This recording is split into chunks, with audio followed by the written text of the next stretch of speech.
The new season of Gekishin Squadra is looking absolutely amazing, but there is a major issue when it comes to DPS characters, and I want to talk about them because we are getting two already right away.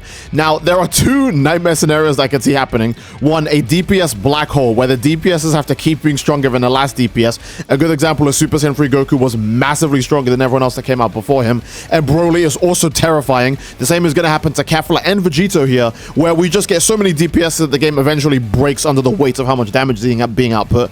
Or two, are we going to get a DPS heat death, where the DPSs can't do any more damage than the last DPS without the game absolutely breaking, so they just become effectively useless and don't do anything. I want to mention that Vegeta and Gohan, both characters who aren't DPS types, a tank type and a technical type, had to do massive damage just to keep up, because they release alongside these monsters who do a zillion damage per hit.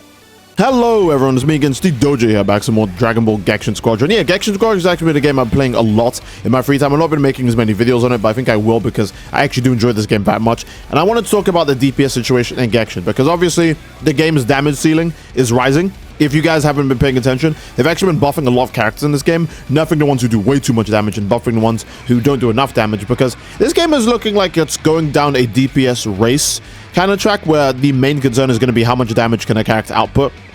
I think a really good example is SJ3 Goku. You guys are seeing me play him right now on the screen. This character's damage is absolutely like, I'm gonna say it's not funny. That's how much damage he does. He does so much damage, it's actually not funny.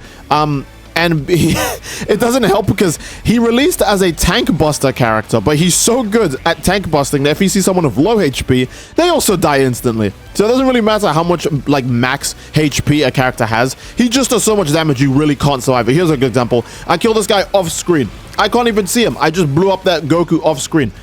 Because this character is just so absolutely crazy. And this is before I actually get Super Saiyan 3, where his damage gets really stupid. But he has complete freedom to do whatever he wants. The only reason why he sees less use is because they released Super Saiyan 4 Vegeta, and Super Saiyan 4 Vegeta literally puts up a wall that blocks all Kamehamehas. And Super Saiyan 4 Vegeta is probably the new best tank in the game, not only because he again counters this guy, but because just like another problem with the DPS characters is that Super Saiyan 4 Vegeta has to do a massive amount of damage, otherwise he can't help, because everyone in this game needs to do a billion damage.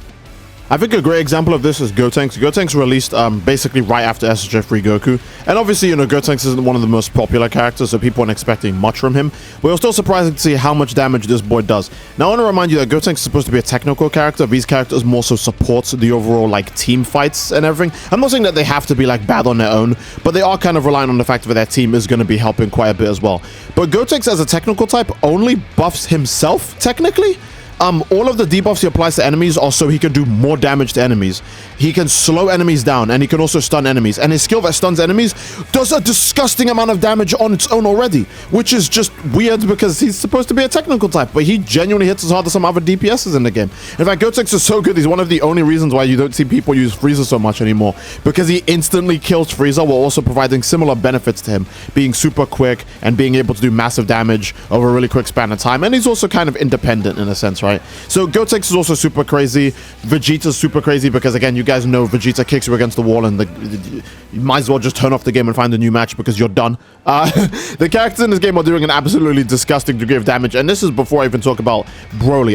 Now let me address Toppo real quick. Toppo would have been a complete monster, but he did release after Gotenks. Gotenks can literally stun Toppo out of his best skill, which is the counter. So Toppo saw very little use because he unfortunately gets countered by the character they released literally before. If he came out before Gotenks, we'd be talking about how Toppo's an absolute menace as well, because realistically he was supposed to counter Super Saiyan 3 Goku, but we had to wait until SJ4 Vegeta to do that. So yay, I guess.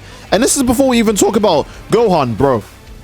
They nerfed SJ3 Goku and Gohan, and I'll be real, that it doesn't matter.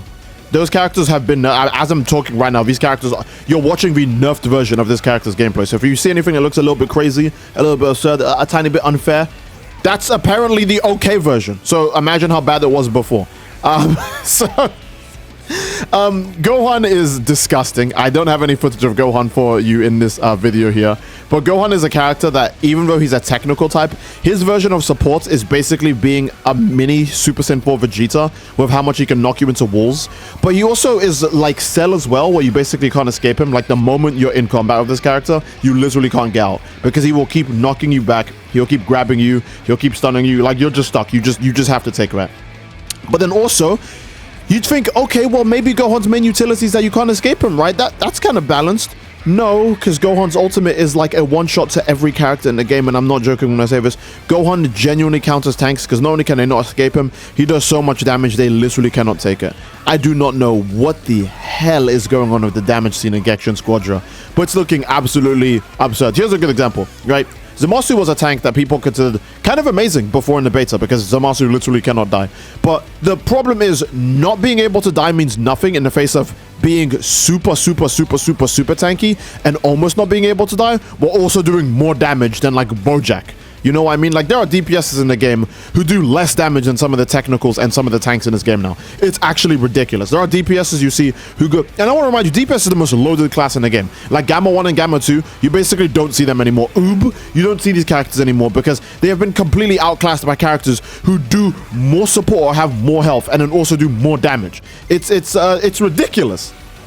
I think another thing that doesn't help a lot with this is that most likely we'll be seeing a meta change with the seasons. Now, I think I need to make this clear. In season 1, we had stuff like, oh, skill attack up 1 is stronger. You know, that's like good, right? That's a good thing. But the reason why skill attack up 1 being stronger was so broken in season 1 was because Super Saiyan 3 Goku's main damage was Kamehameha, which is his skill 1. Gotenks' humongous stupid damage skill 1 was also getting buffed by this, and that made it disgusting. And then in season 2, we get stuff like, oh, skill damage 2 is buffed. And who are the season 2 characters? Super Saiyan 4 Vegeta, that when he hits you with his skill damage 2, he knocks you against the wall and stuns you and does massive damage, and it's really disgusting.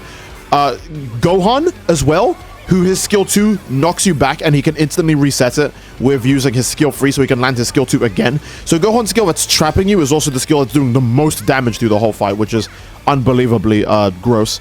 And then last, we get Broly, who is also another DPS character. Wow, the DPS scene is looking crazy, man. And his skill 2 is disgusting.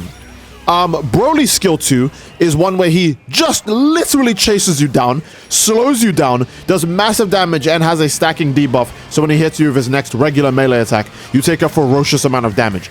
And he can also instantly reset this by using his skill 3 just like Gohan.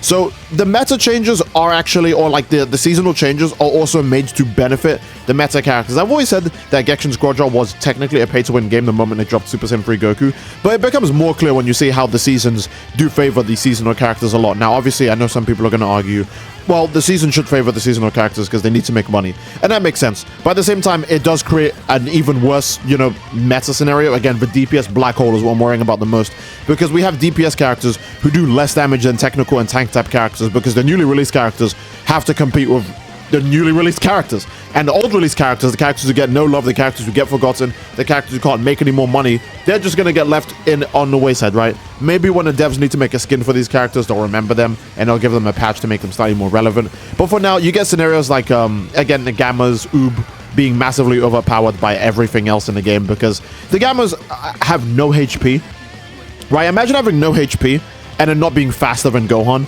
Having no HP and not being tankier and doing less damage than SJ4 Vegeta. Like, bro, there are some pretty bad scenarios for a lot of characters this nowadays. Bojack is a character who gets memed a lot for how bad he is. I don't think Bojack's even the worst character in the game. I just think he requires like a lot of work to get moving. And because of that, like, Bojack's a high skill ceiling character. That's the problem. SJ3 Goku, stupidly low skill ceiling. Very easy character. Broly, super low skill ceiling. You literally use skill 1, use skill 2, use skill 3, use skill 2, then you beat people to death. Or if you get surrounded, just use ultimate, because Broly is just, he's just so unbelievably good that that's the thing you should do right away. Okay, so let's talking about how good the current DPS characters and more so talking about how good the next ones are going to be. With Kefla, obviously, she's super popular and she's a fusion, so they're going to, you know, they're going to get to glazing because what else do you do with fusion characters in Dragon Ball games, right? Especially free-to-play Dragon Ball games. And remember, I'm pretty sure one of the producers for this game is the Dragon Ball Legends guy, Toshi, and we know how much of a Vegito glazer he is. So I don't think it's unreasonable to say at all that Vegito is going to be absolutely beyond all, like, he's going to be broken. You can't, no one is going to argue that Vegito isn't going to be broken. He will be broken. We know the guy who runs this game loves Vegito. So Vegito is broken no matter what. And that makes me wonder, how broken is he going to be? Because it's not a question of if he's going to be broken. That's a fact. How broken is he going to be? Is he going to completely eclipse Broly? Or is he going to just be marginally better than Broly, right? For a fact, he's going to be broken. We don't know to what extent though yet, because the season isn't out yet. The season comes out in like 2 days now, which I can't wait for, honestly, because again, I do love Gekishin Squadra. I'm just curious as to how crazy the damage is going to get. Maybe the patch notes will actually, you know, buff some of the older characters and alleviate some of my complaints, because honestly, this has been a Dragon Ball game that's been getting the, I would say, the longest consistent support in a while now. I would say the game that's got the second most consistent support after its release was probably, and I'm not even kidding when I say this, probably Xenoverse 2 and then Breakers, because of all recent Dragon Ball games. Like this is very far ahead. Some Dragon Ball games I think of that got the support killed kind of quickly after it came out is I guess Fighters had a lot of connection issues when it came out. I had a lot of big issues when it came out that they never addressed, and obviously Sparking Zero is the #1 of how fast can they not give a crap. But this game, they've been supporting it for a long time, so maybe my complaints won't be the biggest complaints, but you have to look at scenarios like again, look at the screen, bro. Oh, I'm almost dead. Nope. You know, SJ3 Goku can also do this.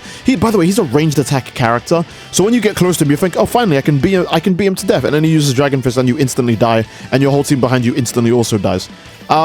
You could say it's an ultimate attack, but like, bro, Bojack's ultimate doesn't do that. We all know Bojack's ultimate doesn't do that. We know what Bojack's ultimate looks like, and we know what Bojack's ultimate does, and it doesn't do any of that. So, yeah, I don't know. I think this is a pretty good place to end the video. I don't want to make this a super long video or anything, since it's mostly me just saying that, hey, Dragon Ball Gekishin Squadra might be heading in a pretty unfavorable direction, but at the same time, the game is so unbelievably fun. I think the players won't even mind. They'll just exist for the same way they existed through the Gohan and SJ3 Goku metas, even though those were also super unfun to fight against. But the game overall is just a blast to play. Like, you can only face one OP character like that on the team. Like, if you're fighting like Super Saiyan 4 Vegeta, you can't also fight another annoying tank. You can't fight Super Saiyan 4 Vegeta and Baby. So, you know, I think that's pretty refreshing. But the character damage is getting absolutely absurd sometimes, man. Because in this match of Broly, I'm pretty sure I get 20 kills. It shows it right here. I didn't even show the whole match. I get 20 kills. Like, this match could have been its own video, right? But I'm making it part of this video. These characters are getting ridiculous, dude. So I think that's a great place to end it. I do hope you guys enjoyed the video, and if you did, then obviously, again, please leave a like on the video. Don't forget to subscribe, it greatly supports the channel, and leave a comment down below as to what you'd like to see next, gamers. I do love you all. I hope you all enjoyed, and I'll see you fellas all next time. Take care and peace. Bye-bye.